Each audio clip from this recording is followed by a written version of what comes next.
So another big week for the Trump administration. Judge Gorsuch, that rollout went very smoothly, I think. Yes, it did. It did.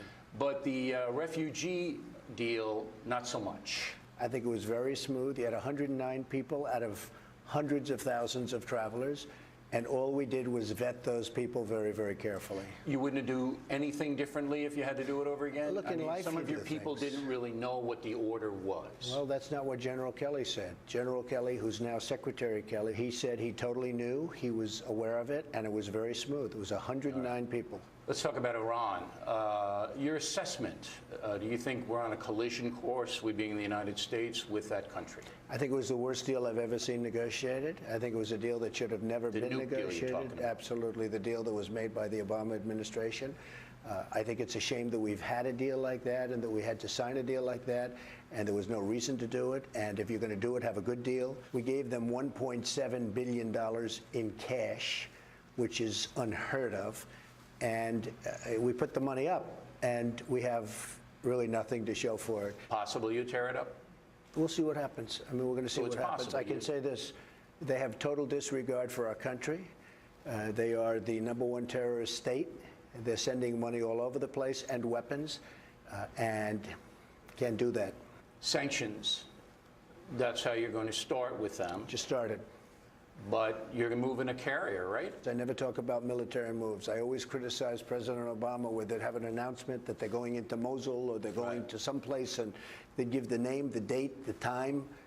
I don't believe in that. So you're not real bullish on Iran at this point? No, I'm not bullish. I think they have total disrespect for our country. And I understand that deal, I would have lived with it if they said, okay, we're all together now. But it was just the opposite. It's like they're emboldened, where they follow our planes, they circle our ships with their little boats, and they lost respect because they can't believe anybody could be so stupid as to make a deal like that. You talked to Putin last week. You had a busy week last week. I'm pretty busy, yeah. Busy week and a half. Do you respect Putin? I do respect him. Do you? Why? Well, I respect a lot of people, but that doesn't mean I'm going to get along with him. He's a leader of his country. I say it's better to get along with Russia than not. And if Russia helps us in the fight against ISIS, which is a major fight, and Islamic terrorism all over the world, major fight, that's a good thing. Will I get along with him? I have no idea. It's very He's a killer, though. Putin's a killer. A lot of killers. We got a lot of killers. Why, you think our country's so innocent? Do you think our country's so innocent? I don't know of any government leaders that are killers in America. Well, take a look at what we've done too. We've made a lot of mistakes. I've been against the war in Iraq from the beginning. Yeah, mistakes are different than... A lot of mistakes, okay, but a lot of people were killed. So a lot of killers around, believe me. Let's talk about Mexico. There was a report, you talked to President Nieto, and you told him, this was the report, I want to know if this is true or not, that if his army couldn't handle the drug cartels, that U.S. Army soldiers would. Did you say that? We have to do something about the cartels. I did talk to him about it. I want to help him with it. I think he's a very good man. We have a very good relationship, as you probably know. He seemed very willing to get help from us because he has got a problem. Got a problem. And it's a real problem for us. Don't forget, those cartels are operating in our country, and they're poisoning the youth of our country. At this point, do you consider Mexico a corrupt country? Because this stuff has been going on for decades. I love the people. I really like this administration. I think he's a good man. We get along very well. But they have problems controlling aspects of their country. There's no question about it. And I would say the drugs and the drug cartels, #1. Have you figured out what kind of a tariff you're going to levy on Mexico to pay for the wall? Well, right now, it's very unfavorable. Right now, we're losing our jobs to Mexico. You look at the plants, you look at these massive plants. Now, I have to tell you, I've turned it around already. I've turned it around. You see that. Ford has been phenomenal. They canceled the plant. They're building tremendous. Yeah, you intimidated them. No, they're afraid General of you. Motors is Mary Barra. They're afraid of you. You know these companies. I don't know if they're afraid. No, they want to do what's right. They're going to bring jobs back. They want to do what's right? Why didn't they do what was right in the past? They're afraid of you. Because the wrong people spoke to them. But they're going to do what's right, and they're bringing jobs back to Michigan and Ohio and Pennsylvania and all the places that have lost their jobs. So that's already happening.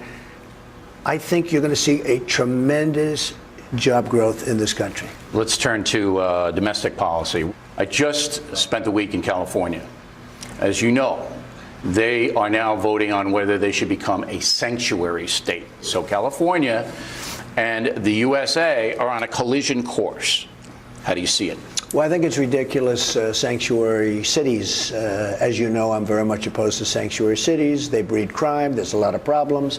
If we have to, we'll defund. We give tremendous amounts of money to California. So you're going to defund. California, in many ways, is out of control, as you know. Obviously, the voters agree. Otherwise, they wouldn't have voted for me. So defunding is your weapon of choice. Well, it's a weapon. I don't want to defund a state or a city. I don't want to defund anybody. I want to give them the money they need to properly operate as a city or a state. If they're going to have sanctuary cities, we may have to do that. Certainly, that would be a weapon. Is there any validity to the criticism of you that you say things you can't back up factually? And as the president, if you say, for example, that there are 3 million illegal aliens who voted, and then you don't have the data to back it up, some people are going to say that's irresponsible for a president to say that. Is there any validity to that? Many people have come out and said I'm right. You know that. I know, but you got to have data to back that up. Let me just tell you. And it doesn't have to do with the vote, although that's the end result. It has to do with the registration. And when you look at the registration and you see dead people that have voted, when you see people that are registered in 2 states that voted in 2 states, when you see other things, when you see illegals, people that are not citizens and they're on the registration rolls. Look, Bill, we can be babies, but you take a look at the registration. You have illegals, you have dead people, you have this. It's really a bad situation. It's really bad. And so you think you're going to be proven correct in that statement? Well, I think I already have. A lot of people have come out and said that I am correct. Yeah, but the data has to show that 3 million illegals voted. Forget that. Forget all of that. Just take a look at the registration, and we're going to do it. And I'm going to set up a commission to be headed by Vice President Mike Pence, and we're going to look at it very, very carefully. Well, that's good. Let's get to the bottom of this.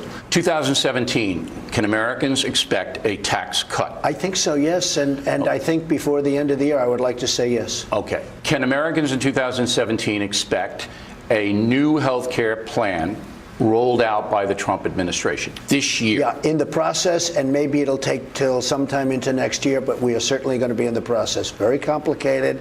Obamacare is a disaster. You have to remember, Obamacare doesn't work. So we are putting in a wonderful plan. It's statutorily takes a while to get. We're going to be putting it in fairly soon. I think that, yes, I would like to say by the end of the year, at least the rudiments, but we should have something within the year and the following year. All right, last question. You get 4 hours of sleep or some crazy thing like that. When your head hits the pillow, do you ever say to yourself, I can't believe I'm here. I cannot believe that I am the president of the United States. When I wasn't a politician, I didn't start out this way. That wasn't my life goal. Does that ever come into your mind? Well, I must tell you, the other day I walked into the main entrance of the White House, and I said to myself, this is sort of amazing. Or you walk into Air Force One, it's like a surreal experience in a certain way, but you have to get over it because there's so much work to be done, whether it's jobs or other nations that truly hate us. You have to get over it. Football, how do you see this game? Well, I like Bob Kraft. I like Coach Belichick, and Tom Brady is my friend. They're all taking gas because of that. I know, they're taking a lot of heat. Right. But you know what? They're also getting a lot of popularity out of it. I think they're going to do very well. Tom's a winner. So you're rooting for the Patriots. The coach is a great coach. I think the other team is fantastic, though. No, I think it's a fantastic team. It turned out to be a good quarterback. But, you know, there's less pressure on the Patriots because they've been there. You know, once you've won, once you've done it, and they've done it, once you've done it, there's a lot less pressure. So we'll see what happens. But, you know, you have to stick up for your friends, right? Sure. Now, Fox Sports is demanding I ask you to make a prediction. Well, I hate to make predictions. But you have to. I hate to do it, but I'll say... Because I won't leave unless you do. I don't even know what are the odds. I guess it's pretty even, right? 2 great teams. Yeah, but you got it. Pretty even. So I'll say the Patriots will win. By how many points? By 8 points. All right. So that's a good presidential prediction. We'll see. You know, and you don't need data on that. Shouldn't be doing those things, but that's okay. You don't need data on that. I need no data. Okay. Mr. President, thanks very much for taking the time. All right, Bill, thanks for that. Thanks to President Trump. And there's much more from Bill O'Reilly's exclusive interview. It'll be airing on the O'Reilly Factor. We'll soon get back to football as the pregame show guys have arrived. I'm heading to the booth. Going to join Troy.